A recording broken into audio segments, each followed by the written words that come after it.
Bonjour à toi, salut, comment tu vas? Voilà, c'est Karidja à Kaléidoscope, la femme en harmonie. J'espère que tu as passé une bonne journée, que tu as pu te reposer avec ce beau soleil. En tout cas, je ne sais pas où tu es, mais moi ici sur Blény, il fait magnifique. Blény, région de Liège. Voilà. Alors hier, je ne sais pas si tu as regardé, mais dans la rubrique sage-femme preneur, je parlais de 3 caractéristiques en tant que sage-femme qui faisaient que l'on pouvait clairement passer en off-grid, en freelance si on voulait se lancer en entrepreneur. Et j'ai aussi écrit un article sur le sujet où je parle de comment faire en fait pour se lancer en tant que sage-femme indépendante, entrepreneur. Et je parlais notamment de sortir de sa zone de confort et de faire des compromis. Alors cette vidéo sera sur sortir de sa zone de confort financière en tout cas.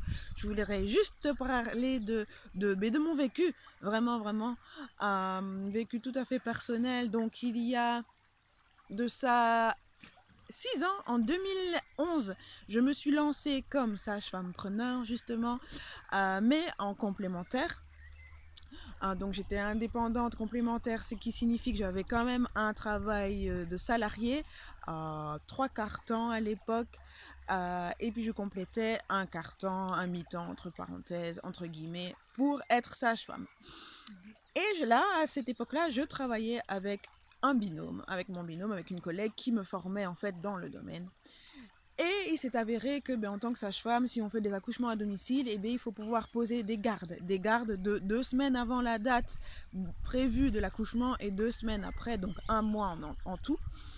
Et pour combiner cela, quand tu as un travail de salarié, c'est un peu difficile. Et donc, je n'étais pas tout à fait, on ne pouvait pas toujours compter sur moi parce que j'avais un horaire fixe. Et là, il y a ma collègue qui me dit, écoute Karidja, il faut absolument que tu passes à mi-temps.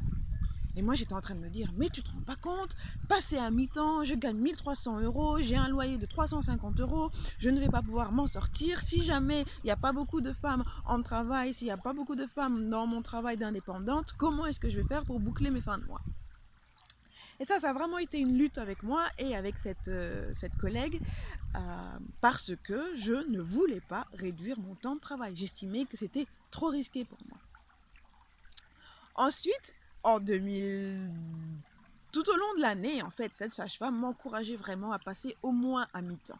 Et là, comme je venais d'avoir mon diplôme, comme j'ai eu mon diplôme en 2008, pardon, le barème salarial n'était quand même pas évident, n'est quand même pas fort élevé en tant qu'infirmière et sage-femme, et je ne me voyais pas vivre sur 900 € par mois en tant que pour un mi-temps.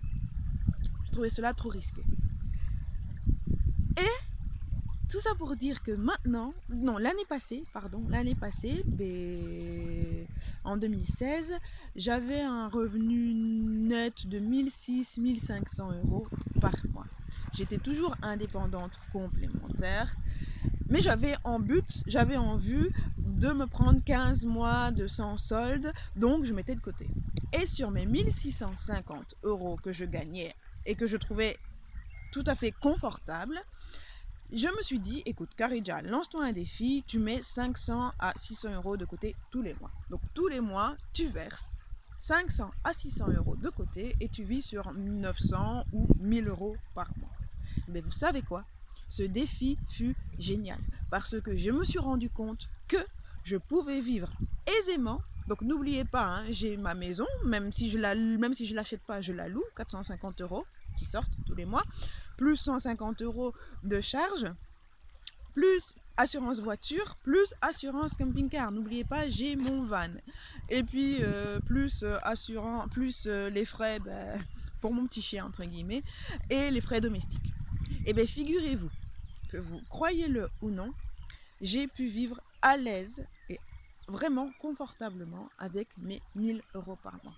En conclusion, donc, tes besoins financiers ne se situent pas au niveau de tes besoins fondamentaux, mais se situent au niveau de tes envies. D'accord? On se sent souvent coincé parce qu'on se dit financièrement, j'y arriverai pas, je ne pourrai pas y arriver si je diminue mon rythme, si je diminue mon salaire, si je diminue ceci, si je diminue cela. Non, sache qu'on arrive toujours à avoir et à vivre avec le strict minimum. Et vous savez quoi? Non seulement je suis passée à 1000 euros l'année passée, mais là, cette année, pour vivre mon rêve, je suis à peine 750 euros par mois.